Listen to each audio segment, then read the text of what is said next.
In this video, I'm going to teach you 23 different positional ideas in the Queen's Gambit declined. And the first thing that we have to start out with when we talk about Queen's Gambit is, why do we play c4 at all? What is the purpose of this move pawn to c4? Why black just doesn't take it, and why do they defend it usually with e6? Of course they can take it. That goes into a different variation, which is Queen's Gambit accepted. This is something that we will talk about in a separate video. By nature, this move pawn to c4 is a pawn break, and the reason why we want to play this move is because in a lot of lines, when we develop our pieces, it doesn't have to be immediately, but when we eventually capture on d5, or when black takes back on c4 and we recapture either with the bishop, with the rook, or something else, it opens up the c-file.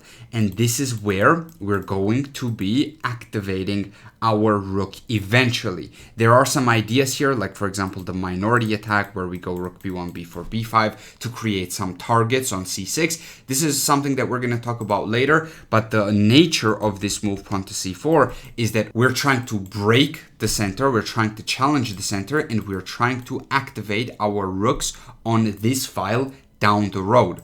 And if black ever takes us, this actually gives up the control of the center for black, because now black does not have a pawn on d5 anymore to take on e4. They captured on c4. So now in a lot of these lines, we can go e4 immediately, or we can even go knight f3, e3 and sort of slow play this position. We have multiple options here with the white pieces. But remember that by nature, this move pawn to c4 is a pawn break, and you need either c4 or e4 pawn break in queen's pawn positions in order to activate the position. c4 is the more common pawn break. However, there are some lines, for example, in the Jobava London, in a lot of these lines, e4 is the main pawn break. Once f3 is played, then e4 will be played as well, or e3, bishop d3, f3, and e4. White has options like that. White has multiple ways to play this position as well, but these are the two main pawn breaks, and you have to remember that with c4, you're going to be activating your pieces on the c-file down the road. A very common mistake that black makes in these positions is putting the knight in front of the c-pawn. We need to play for c5 in these positions. So the main pawn breaks for white to activate his pieces are c4 and e4, and for black it's kind of the same but mirrored, right? Because we want to play either c5 or e5. When we put our knight in front of the c-pawn, we will never be able to push c5 unless we move the knight away. And c5 is really useful because, for one, we are challenging the center. Secondly, when we push c5, we open up our queen's diagonal. We can go to b6 or we can go to a5, just like how white can go to b3 or white can go to a4 or even c2 in a lot of these lines. But if the c-pawn is back here, then we don't have that option.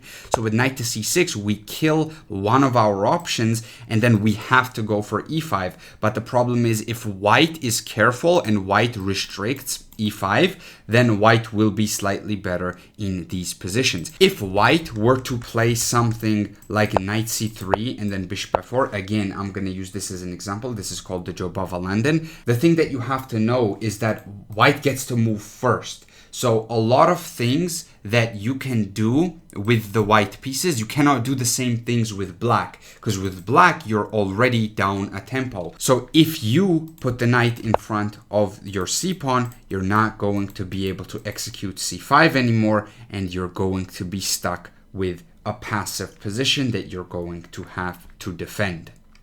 Now, if you're playing Queen's Gambit declined with the black pieces, there are two things that you have to keep in mind when it comes to playing with the black pieces here. Number one is that you have to rescue your bishop, because as you can see, when you played e6, you blocked your own bishop in. So one of your goals in this opening is going to be to activate this bishop, usually on the b7 square, because we will end up taking on c4 at some point. We will go b6 and then bishop to b7, and we will activate the bishop on this diagonal. That's how we will rescue this seemingly bad bishop that's bad right now.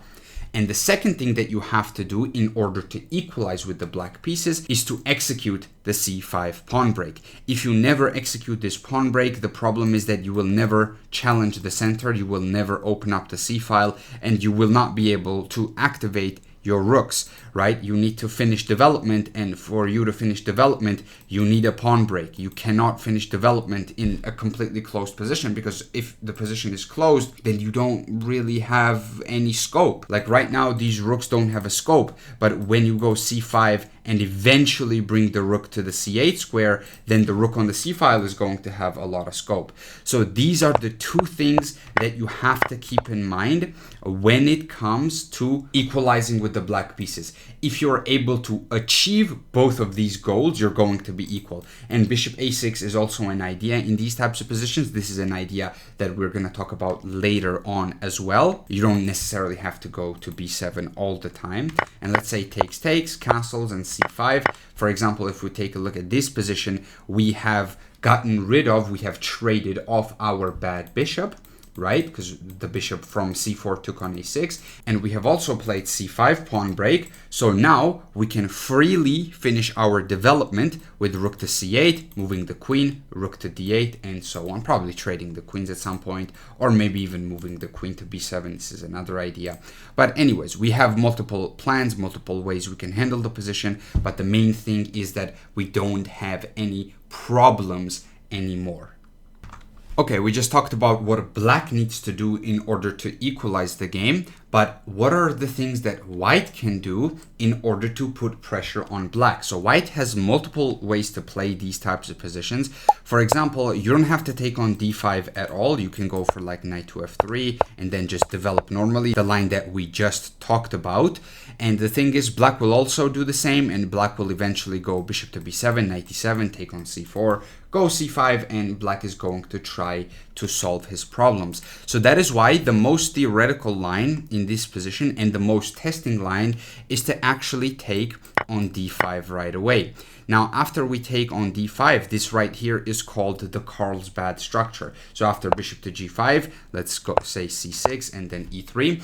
And this structure right here is one of the most important structures in chess. It's called the Carlsbad structure. So white doesn't have the c pawn, black doesn't have the e pawn, and this is how we will play with the white pieces. Now, white has three main plans and three main ways that he can handle the Carlsbad structure. So one way is to go for what's called the minority attack with rook b1, b4, b5, and let me show you what that looks like right about now. So let's say knight g to e2. I will talk about knight g to e2 as well. Firstly, I want to showcase the main plans for white. So one of the main plans here is to go rook b1, b4, b5.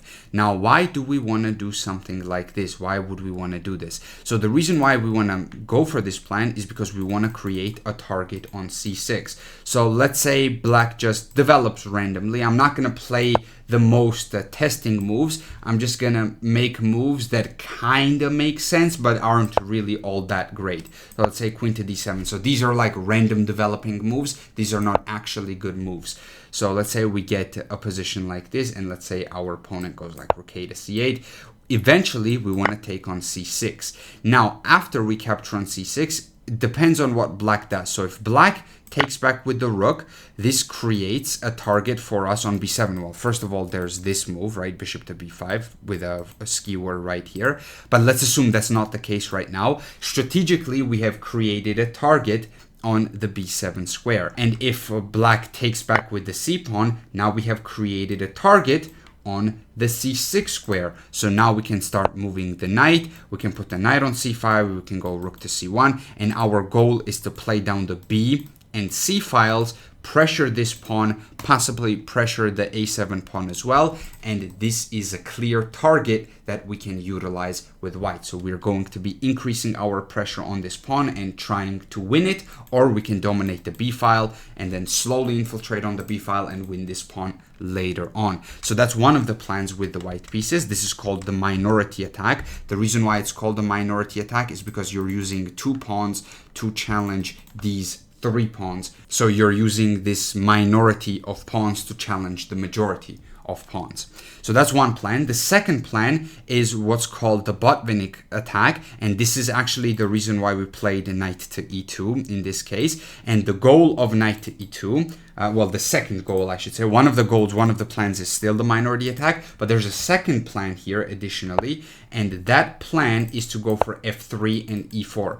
So if our opponent is not very careful, let's say our opponent plays something like a6, we need to set up e4. We should not really play e4 right away because of some issues with knight to e6 here, and then some tactical issues on this pawn. So we actually need to set it up properly, like rook a to e1, pawn to h3, drop the bishop back to h4, but eventually our goal is going to be to set up e4. Now, in this case, white is already much better. There are going to be some situations when white plays e4, but white is not that much better because black has ways of fighting back against these two pawns. But if black isn't careful, this is an extremely dangerous plan, and black is going to get overrun basically immediately. So this can go from slightly better, like +1 right now, to completely devastating within a span of a couple of moves. So black has to be extremely careful against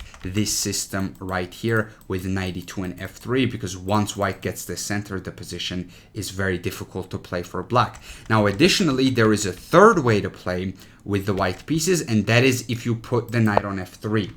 And the thing about this move is that when you put the knight on f3, obviously you're not going for the f3 e4 plan anymore. You still have the option of going for the minority attack, but there's actually another path that opens up for the white pieces, and that is what's called a Pillsbury attack. So you have to be careful. You cannot play knight e5 immediately because there's this knight g4 move. This is another thing that we will talk about later on, but you basically have to play h3 to stop that, and then g6. And your goal here is to put the knight on e5 and then put the pawn on f4. And this is what's called a Pillsbury attack, and this is a very, very dangerous position for black. So just like the f3 e4 lines, this is another very aggressive way to play with the white pieces. And if black doesn't know what he's doing, I mean, black is going to get a worse position pretty much immediately. I mean, black is already worse here slightly, but this is a very uncomfortable position to play. So these are the three main ways of playing with the white pieces. One of them is the minority attack. This is the most common one. Another one is Botvinnik attack with f3 and e4 if white puts the knight on e2 instead of f3, and if white puts the knight on f3, then he can go knight e5 and f4, and that is called the Pillsbury attack. So these are the three main plans for the white pieces. With black, you mainly want to respond to these, and you mainly want to focus on solving your problems. You don't have any particular like great way to play with the black pieces. Like, you're not going to be putting pressure on white immediately. You're responding to white's threats and you're trying to solve your problems. Once you're able to do that, then you can start thinking about an advantage with black as well. We will talk about how to deal with all of these systems later on, actually very, very soon. When it comes to the minority attack, a very common, not a mistake, but an inaccuracy that I see is that players like to play a3 and b4. Now, this is actually kind of wrong, and the reason why it's wrong is that in a lot of these lines, the bishop is already on e7, and the problem is that when black plays a6, you cannot go b5, right? So this pawn stays right here. You have to play for a4, and then this pawn is undefended. So you cannot play a4 right away. You have to play something to defend this pawn before you play a4. So you're going to have to play rook b1 anyways. And with a3, you kind of wasted a tempo, as you can see. So you don't want to be playing a3, b4. You want to be playing rook to b1. And then you want to be playing b4. And then you want to be playing a4 in one move instead of playing a3 and a4. So remember that a3, because of that reason, like all the way back here, a3 is a slight inaccuracy. You should start with rook b1, b4. This is a common mistake that I see a lot of players make. Another very important idea in this position is to trade off the dark square bishops with the black pieces. And this might look unnatural to a lot of you because there are a lot of light square pawns that we have in the position. So our dark square bishop is the good bishop. However, the problem here for black is that black is a bit cramped black can't exactly develop so easily. So that is why we want to trade off the dark square bishops just to alleviate some pressure. Now, in a lot of these lines, we have two main ways of trading off the dark square bishops. That's either with knight e4 or knight h5. And as a general rule of thumb, you want to play knight e4 whenever there's a knight on f3. That is because if white ever decides to take on e4, then if we take back, we are taking this with a tempo. So this knight is under attack, the knight has to move, and then we can continue with knight f6, and black is totally fine. But if white, instead of this setup with the knight on f3, has this setup right here instead with the knight on e2, now if we go knight to e4, now if we go knight to e4, we run into a small issue, because after bishop takes, pawn takes, there's d5. And this is really annoying, because if we take, our queen is under attack, and then there's a fork after we move our queen. So we cannot take, and if we try to do something else, if we go knight f6, there's an isolated pawn, which is a target. If we go knight e5, which is the best move, I mean, rook f to d1, and then if we try to develop knight g3, and at some point, white can even push this pawn to d6. So it's just very, very uncomfortable to go knight to e4. Now, why is this lagging so much? What is going on? Okay, I don't know what happened there. The position just lagged for a second, and the bishops disappeared for some reason, and I went offline.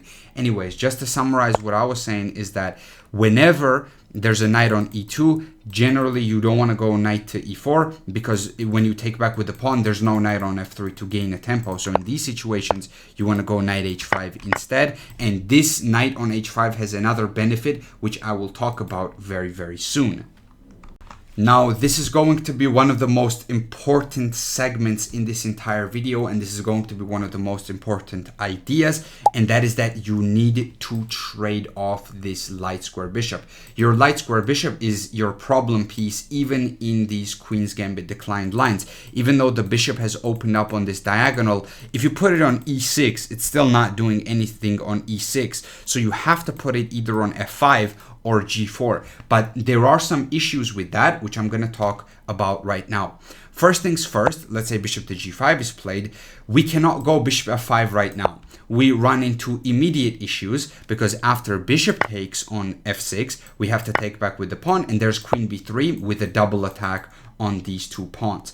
This is a huge problem, and of course we are losing in this position like pretty much immediately with black, and that is exactly why c6 is played in these types of positions. Now, if we continue with bishop to f5, and let's say queen to b3 is played, that's no longer effective, because we always have queen b6. Even though, okay, there might be this doubling of the pawns, we have queen b6, our pawn on d5 is defended, and there's this tension between the queens right here, and they don't actually want to take us because this opens up the rook, and this pawn on b6 is actually quite useful. This looks bad. Now, I'm going to be very honest with you. This doubling of the pawns on the b file is good for black, but this doubling of the pawns on the f file is not so good, and you have to watch my doubled pawns video to understand why. So go give that a watch. It's an old video, but it's still one of the best videos on the channel, in my opinion.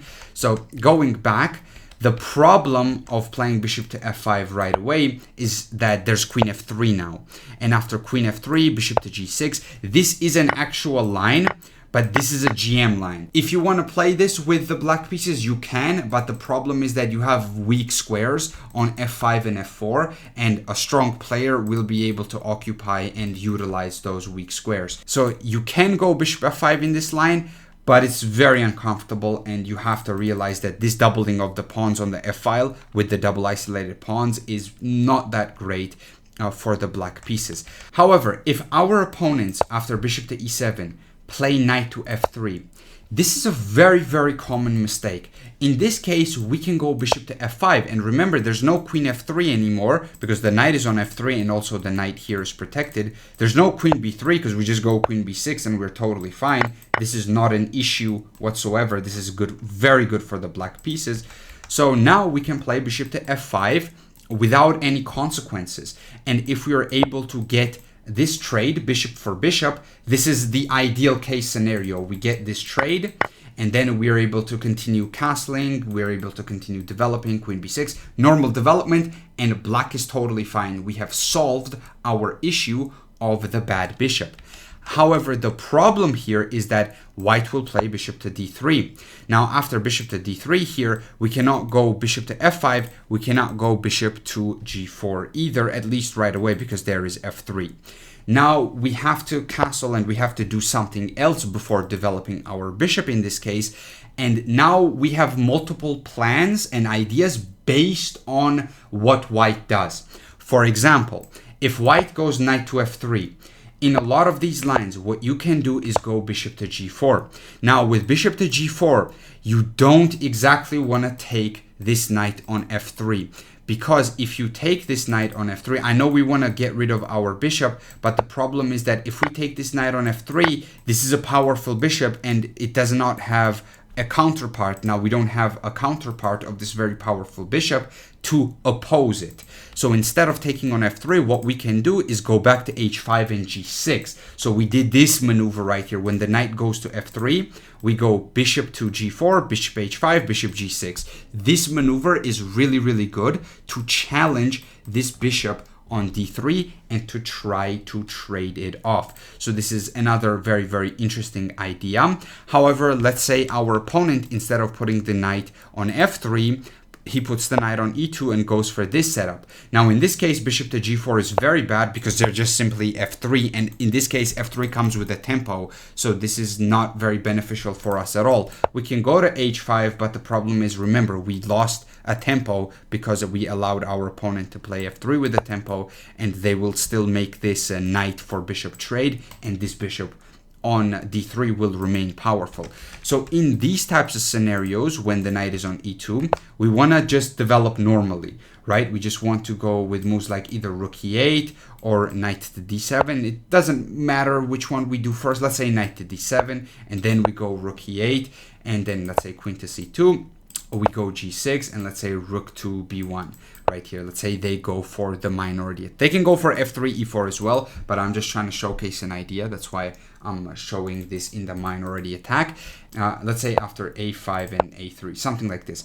A very important way to trade off the bishops, the light square bishops, is to go knight to h5 first, and then what you want to do, let me just make a random move. And I'm not playing the most testing moves on purpose because usually this idea happens a bit later, but I still want to showcase it.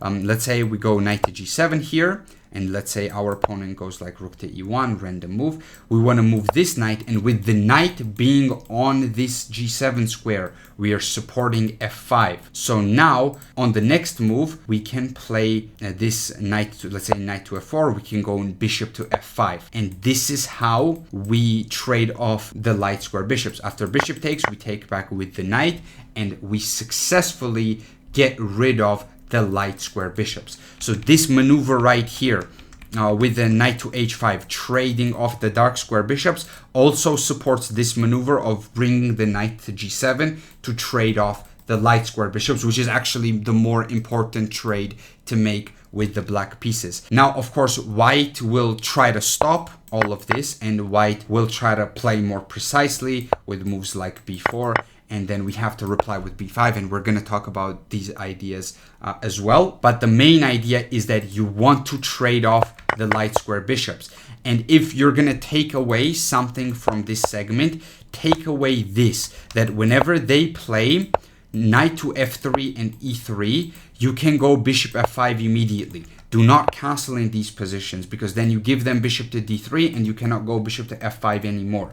So this is a very common move order, but it's also kind of a mistake for white. So go bishop f5 here and try to trade off the light square bishops if possible. You don't want to trade off bishop for the knight. You don't want to go bishop to g4 and trade off bishop for knight. You want to trade off bishop for bishop. So this is the ideal case scenario, but if you don't get this, then use other ideas that I just taught you in this segment to trade off the light square bishops. This idea of trading off the light square bishops is so important for the black pieces that in a lot of lines, white can play this move queen to c2 early. And the goal of this move is to just play, first of all, a developing move with the queen, because queen on c2 is going to be very useful in a couple of moves. When we get the bishop on d3, it's going to be pressuring this whole diagonal. But playing queen c2 early makes sense because you're stopping bishop to f5.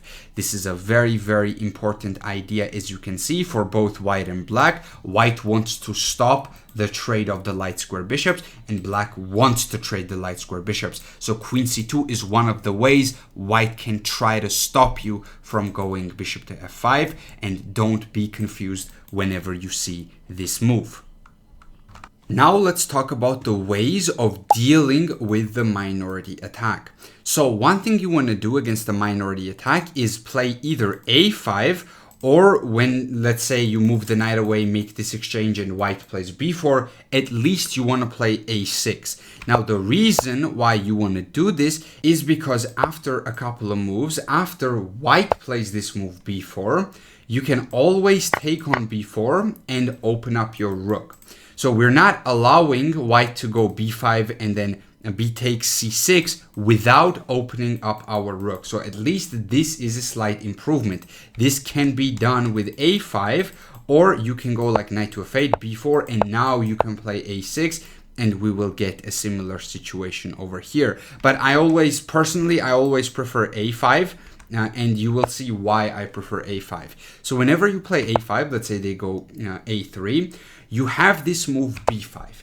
And b5 is one of the best ways of dealing with the minority attack. Now, to a lot of you, this move might look ludicrous. Why are we playing b5? That weakens this square on c6, this pawn on c6.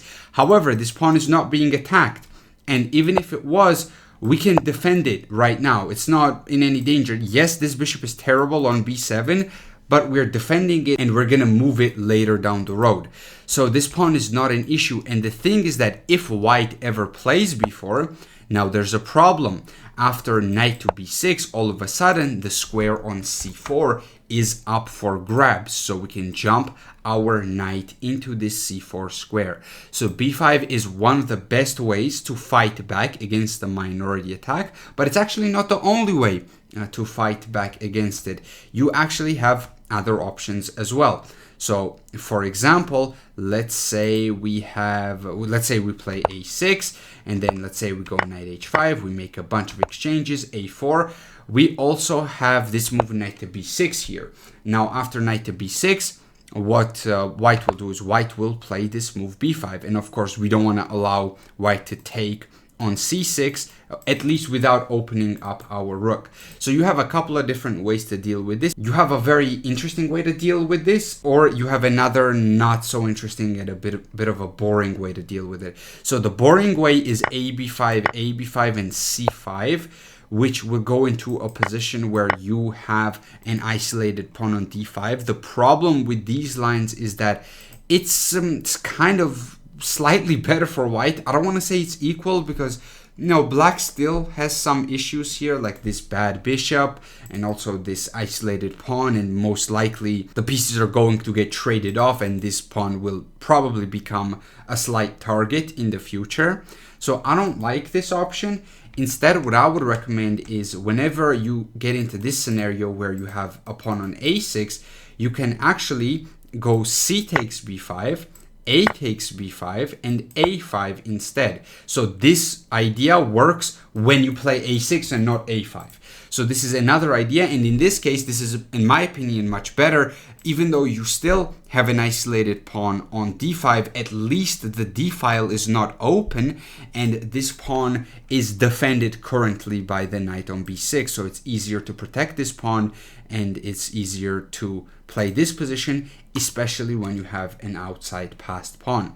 So whenever you see this rook b1, whenever you see that your opponent is going for a minority attack with b4, b5, you have those options with a5, b5, or you can go a6 and then knight b6 and then create this passed pawn on a5. So let me show you that one more time. Now you have this option of going a knight to b6, and then if they ever go for b5, you have this right here. So this is another interesting way. What's funny is that even all the way back here in this move order, the best move in this position is actually b5 anyways for the black pieces. So personally, b5 is my favorite way to play, especially with a5, b5. This is what I would usually play, but there are other ways to play it as well, the ways that I just showed you, and you can choose whichever one you feel comfortable with. Okay, now I will teach you what to do if your opponent plays the Botvinnik system and what are the plans and ideas here. So if they play f3, they're obviously going for e4. And what we want to do in these types of positions is that we want to counterattack with c5 at the correct moment. Now, there are some other ideas here as well. For example, a very common mistake is to play e4 too early with the white pieces, and the reason why this is a mistake is because there's d4, fe4, knight to g4, offering a bishop trade, and if the bishops are traded off, of course, this alleviates a lot of pressure on black's position. If the bishop goes back to c1, now we have c5, and then we can drop this bishop back, and we have gained this e5 square for our knight, which makes this position really comfortable for black at this point, if we're able to just put the knight on this e5 square. So instead of that, what white will do is white will try to set up e4 by playing this move h3, which of course stops knight g3 when they go e4 and this exchange happens. So with h3, what you want to do in these types of positions is that you want to go knight h5. Again, the dark square bishop trade is important to alleviate a lot of pressure. The problem is that if your opponents go e4, oh, sorry, that's the best move, but if they go e4 too quickly in these types of positions, you also have queen g5. And with queen g5, you're basically controlling all of the dark squares. And if e5 is ever played, and now it doesn't come with a tempo, there's bishop takes h3 first and foremost. So this, of course, would be a blunder for white. But if white tries to play something like king to h2, let's say, we always have ideas of jumping the knight to f4.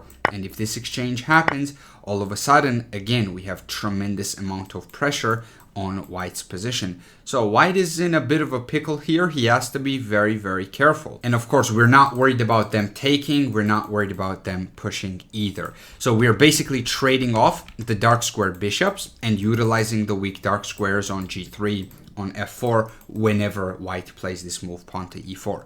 So this is a very interesting way to play. Now, the way white will try to mitigate this, if he knows what he's doing, is he will play g4 first. While it doesn't force black to go back, you can actually go forward with knight to h4 as well, but this leads to a very dangerous line, so I'm not gonna talk about this. This is a very complicated line. But white will play g4, stopping your ideas and your dreams of utilizing these squares, forces your knight back to f6, and then he will try to set up some sort of e4. Now, in these types of positions, what you need to remember is that rook a to d8 is a good move because it stops e4 at least for like one move, because the pawn is hanging in a lot of these lines. So white has to go queen f2 to defend the pawn on d4, and pretty much on the next move, white will play e4. And you can't exactly stop this, unfortunately, with the black pieces. You can't stop your opponent from just playing e4. And in a lot of these lines, you're essentially just anticipating e4, and then once they go e4, you want to be very careful, and you sometimes want to counterattack with c5. You have ideas of knight to h7, knight to g5 as well, to actually get your knight away from any e5 pawn pushes.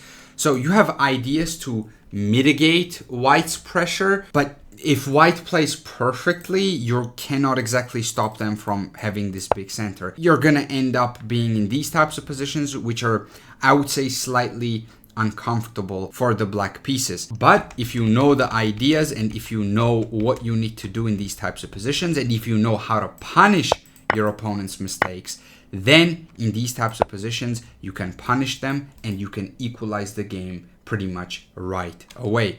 Now let's talk about the Pillsbury attack ideas with knight to e5 and f4. So the thing is, of course, knight e5 is not possible right away because our own knight is controlling the e5 square. So this becomes possible when we move the knight away. However, it doesn't mean that it's good right away. For example, knight e5 here runs into knight g4. And the problem here for white is that a lot of pieces get traded off, f4 is not exactly possible because there's knight takes e3, and if knight takes knight, then the bishop will take the knight, and this liquidates a lot of pressure from white, so black is doing totally fine here. So what white will do to put as much pressure on black as possible is that white will play h3 first. So let's say we go g6, they go h3, and when they play h3, if you ever move your knight away, they will jump the knight to e5. For example, if you go knight to f8, there's always knight e5. Let's say we go back to d7, we make these exchanges, and then there's f4. Now, in a lot of these positions, let's say we play something like this, the problem is that we have a bad bishop on c8, and really the only way black can get some advantage from this position is if you get a whole armada of pawns pushing over on the queen side, which is really difficult and it requires white to play very imprecisely. So let me show you, for example, what that might look like if knight to e2 and knight f4 is played, which looks natural, but it's not really that great. We start pushing our pawns over here, and now this is white's final opportunity to maintain advantage with pawn to b3, because after pawn to b3 we cannot play pawn to b4 because they would take on c4 obviously. So if they don't play that though, we play bishop to e6. First we got to defend this pawn, and again they have to play b3, but if they don't, then we go b4, and they cannot play b3 anymore because we have c3 and we have a protected passed pawn on c3, which is of course very, very good for the black pieces. So this right here, this pawn configuration is very strong, and if you are able to achieve this, then you will have a slightly better position. However, it is very difficult to achieve this, and if your opponent plays precisely, you might not get this necessarily. So going back, let me show you a slightly better way to play. Let me go all the way back to this position. What I would recommend in this position, instead of a move like knight to f8, is to simply continue with the plan that we already talked about earlier, knight to h5. And after this trade, let's say rook a to e1 is played. For example, this is one of the top computer moves, by the way, or it doesn't matter, like rook f to e1, it doesn't really matter that much to me.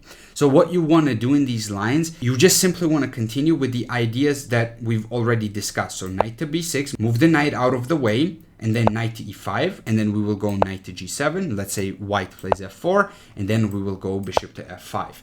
And once we get the light square bishops off the board, then this is going to be totally fine for the black pieces, because we're controlling all the light squares. We can put this knight on d6, we can even bring this knight back to f6 to put it on e4. So we have multiple ways of playing, and black is totally fine. And actually black is in a slightly superior position because of this weak square on e4, and we can kick this knight out with f6 whenever we want to. So that's what I would recommend. Try to follow the plan that we already discussed of trading off the light square bishops, just like this. If you're able to do that, you will mitigate a lot of pressure from the Pillsbury attack setup. Now, I briefly want to talk about the differences between h6 and g6 in these types of positions. And what you have to know about these types of positions is that usually g6 is a better move than h6 because of the maneuvers that we talked about earlier, ideas such as knight h5, knight g7, bringing the bishop to f5, trading the bishops off, and so on. But a lot of people like this approach with h6 as well, and then playing moves like knight to e4 or knight to h5. And what you have to know in these types of lines is that with h6, there's really no point of going g6 anymore, because as a matter of fact, the pawn on g6 is going to be slightly weaker because the pawn on h6 is no longer defending. When the pawn's on h7, it's defending g6. So with g6, you're just inviting unnecessary trouble. It's not losing yet, but it could become losing in the future with some potential sacrifices on g6, for example. The only downside that I see to g6 that h6 doesn't have is that there's bishop to h6. But bishop to h6 is not really that big of an issue, because we can still play our maneuvers like knight h5, knight g7. Let's say we go knight to h5, pawn to h3 is played. We can still go knight to g7. All of these ideas are still possible. Our opponent has not done anything to stop them, so this is still totally fine for the black pieces. I mean, this bishop is on h6, it's just chilling on h6, but it's not really posing any problems without the help of the queen or of the knights. And right now, these pieces just simply cannot help this bishop. So in my opinion, g6 is a better approach than h6. And from what I can see, both in the Masters database and the Lichess database, the win rates reflect that. The people who play g6 score better than people who play h6 with black. So use this information whichever way you want to. I'm not discouraging playing h6, but I just really don't understand why you would play h6 over g6. Maybe there's some really advanced theoretical idea that I don't know. Maybe there's some h6 g5 pawn push that I don't know. I'm not totally sure. But in my opinion, g6 almost always offers more benefits for the black position than h6. So keep that in mind and be mindful whenever you play either of these two moves. Do your own analysis and see which one you prefer.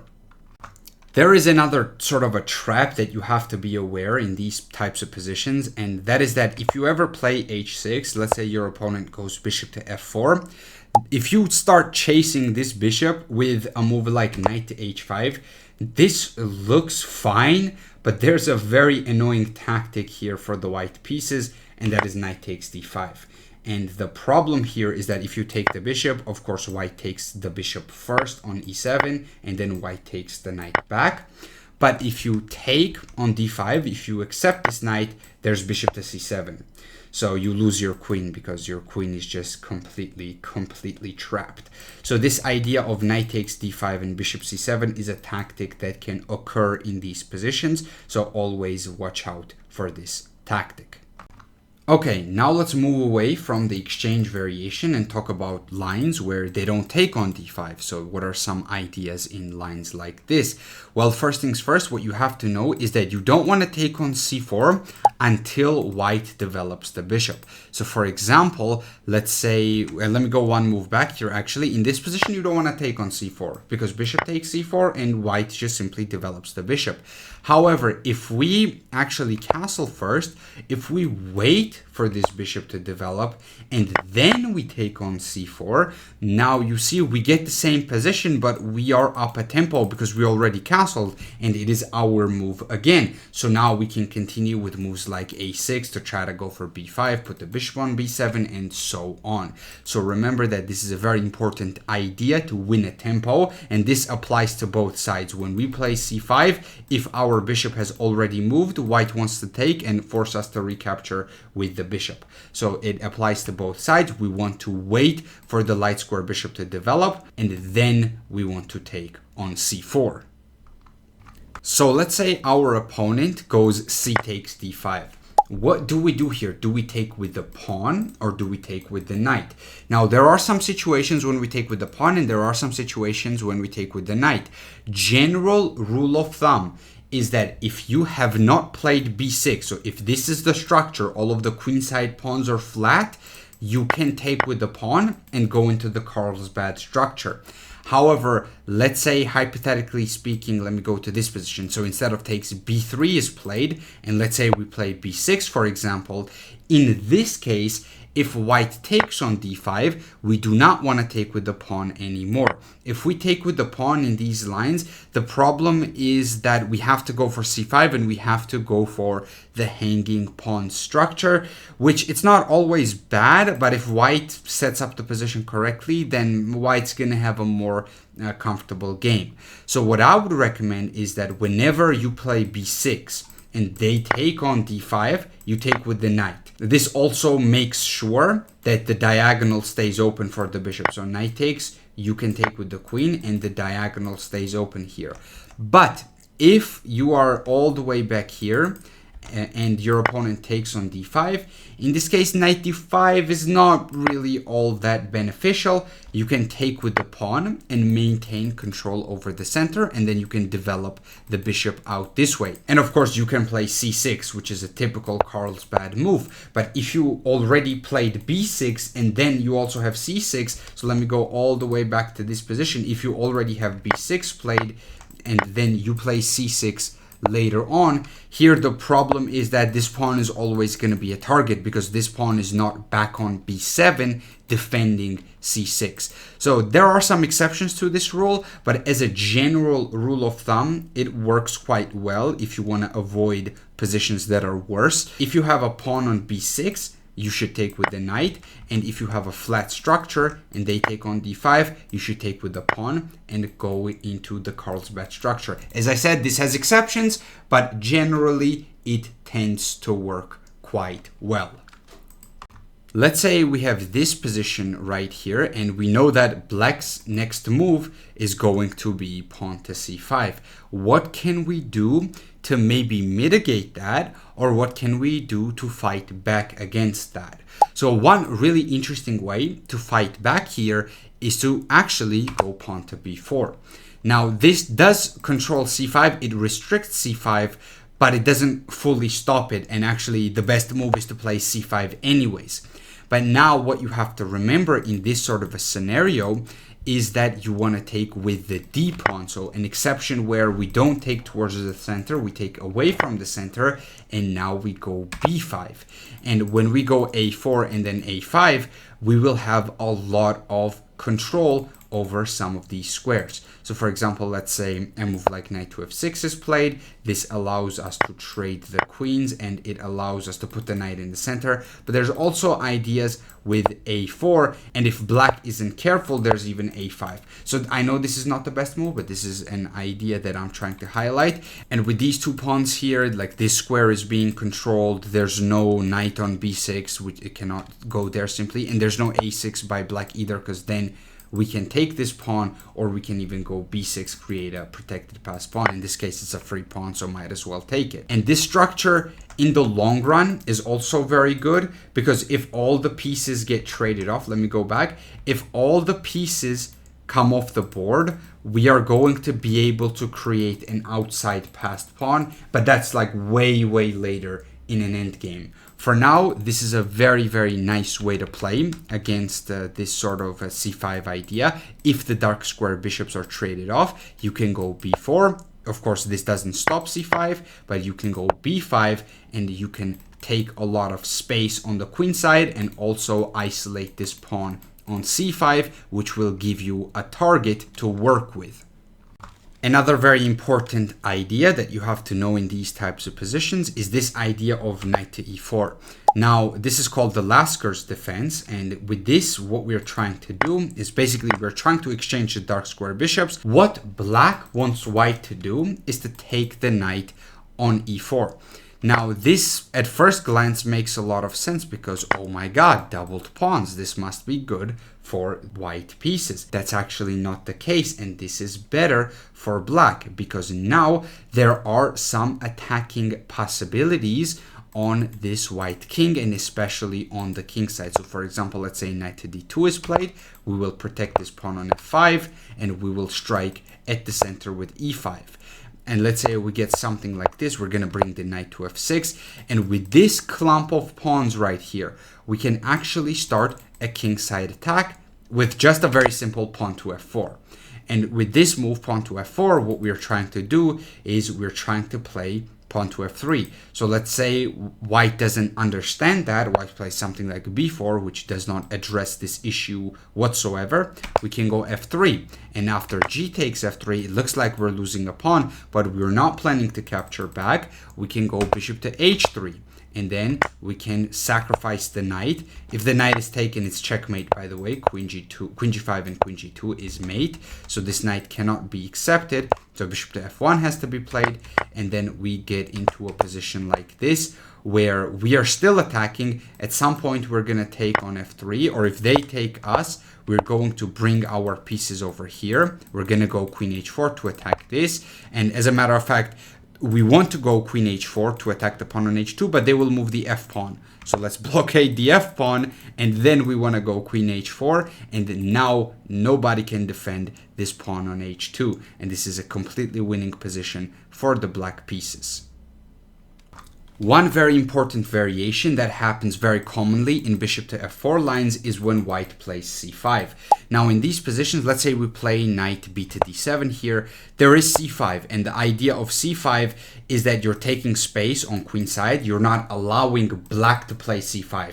So you're disallowing the main pawn break that black has, which is c5, and also you're trying to control the e5 square. So this move is designed to restrict the black pieces. And the thing is that if you try to play something like knight to h5 going after this bishop, this doesn't really do anything. You can take the bishop on f4 and yeah, you can get the bishop pair, but this central control for white is actually quite strong, and you didn't really achieve anything by giving up your knight for that bishop. If anything, you helped white because white has a stronger grip on the e5 square.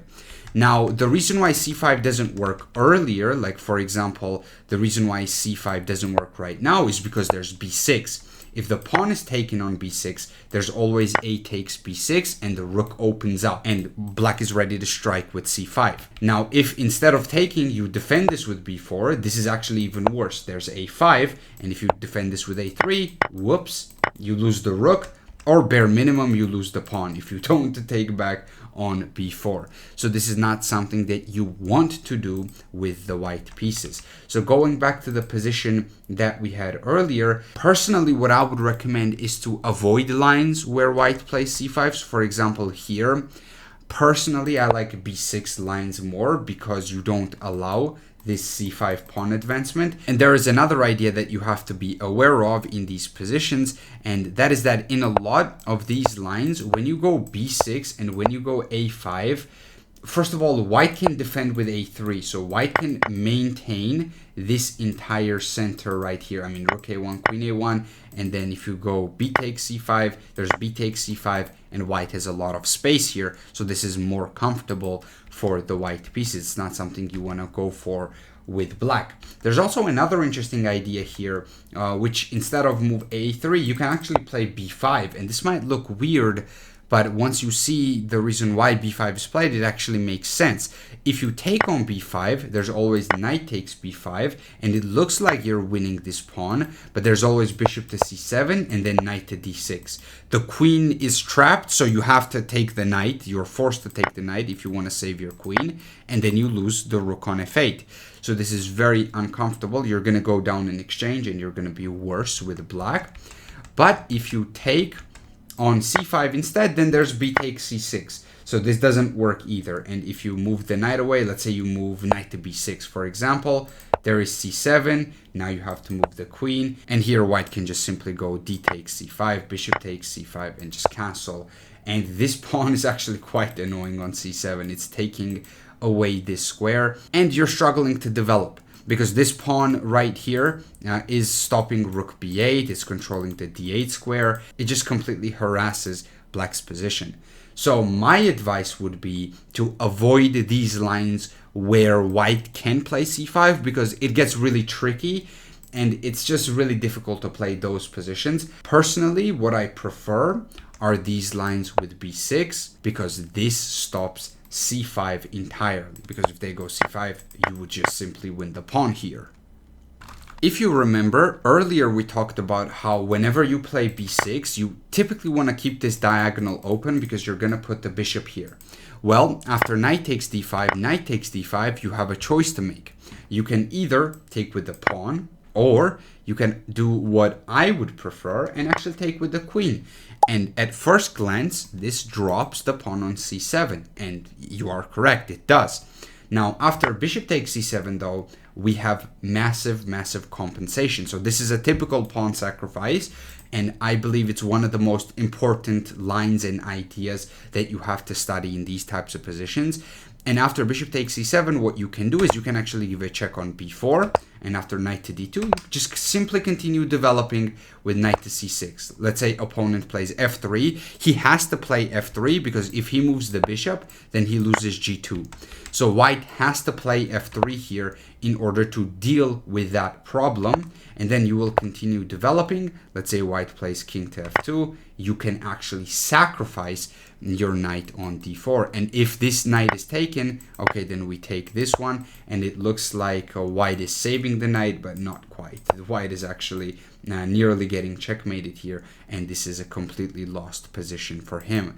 So he has to basically go king to g3, and then you go bishop takes d2, and you're still on the hunt. You're still hunting this king right here. So this is a completely winning position for the black pieces, and just one way that white can blunder. But after knight takes d4, what white should do is probably play knight to e4, and then you will go rook to c8, rook to c1, knight to b5, and this leads to a forcing sequence of moves where you get a position like this, which simply just ends up being equal. It's also opposite color bishops, so if the rooks are traded off, it's going to be a draw. But if you're able to infiltrate somehow, then opposite color bishops favor the attacking player.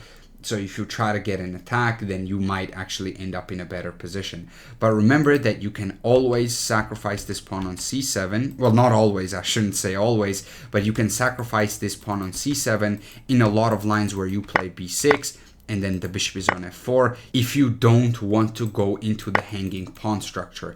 And hanging pawn structure is like really tough to play, and it's arguably not so great for the side that has it. It depends on the piece configuration, where all the pieces are and how active each side is. But you can avoid this line entirely and play very actively with queen takes d5 and sacrifice this pawn. So I think that this is a fantastic option that black has.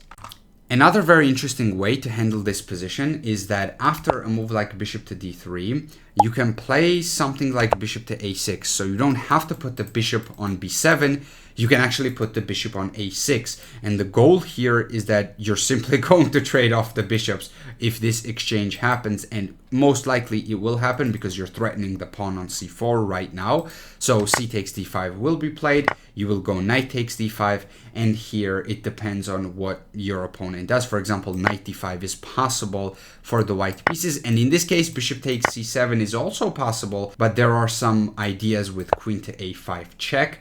And if the queen blocks, there's bishop to b4, winning the queen. If knight blocks, we win the bishop on d3. So there are some tricks here, and king to f1 has to be played. And once again, you're going to get a lot of compensation for the sacrificed pawn. Once you play moves like rook to c8, move the knight, take on d3, you're going to be totally fine with the black pieces. So with this bishop to a6 move, basically you're trying to trade off your bad bishop for your opponent's good bishop. And if your opponent is not careful, and let's say you take with the knight here and he takes on a6 willingly, now that helps you develop. After white takes on d5 and then castles, the knight on a6 not only defends c7, it also supports c5. So you can just play pawn to c5 and go into a position like this. It's probably better to wait, probably a rook f to d8 to defend the queen first, just so you don't end up having to take back with the pawn and get an isolated pawn. So defend the queen, play c5 on the next move, and black is in a totally fine position. There are even lines with queen takes a2, for example. So there are even tricks like that. So your opponent has to be very careful. They can't actually play rook to c1. That was a terrible move. I don't know why I played that. Probably, let's say a3, c5, and if takes, you take with the knight, and you're totally fine. As a matter of fact, you're slightly more active with the black pieces in this position. Now let's move on to a different variation in the Queen's Gambit decline. Let's move on to the Rogozin. So this is the Rogozin right here, with the knights being on f3, c3, and f6, and we play bishop to b4 instead of the standard bishop e7. Now what you have to remember in this line is that this pawn on c4 can be won if your opponents are not careful, and let me show you what I mean. A very common move here, and the most played move, is pawn to h6, and a common mistake is to play bishop to h4 in this line with the white pieces. But the thing is, this allows us to take on c4 and actually try to keep this pawn. Now the reason why that's the case is because we have a bishop on b4 pinning the knight on c3. This means that the knight is not controlling the b5 square, so we can go b5 in one go in a lot of lines. For example, if a very simple e3 is played, we can go b5 and we're keeping this pawn. If e4 is played instead, trying to win the pawn back, also try to go for some sort of e5. This is actually even worse because there's g5 and knight takes e4. So, okay, white can take this pawn back, but we're basically going to win everything else. So we don't care about that. So going back, there's also maybe a4 to try to stop b5, but we have g5 and knight to e4 anyways, attacking everybody.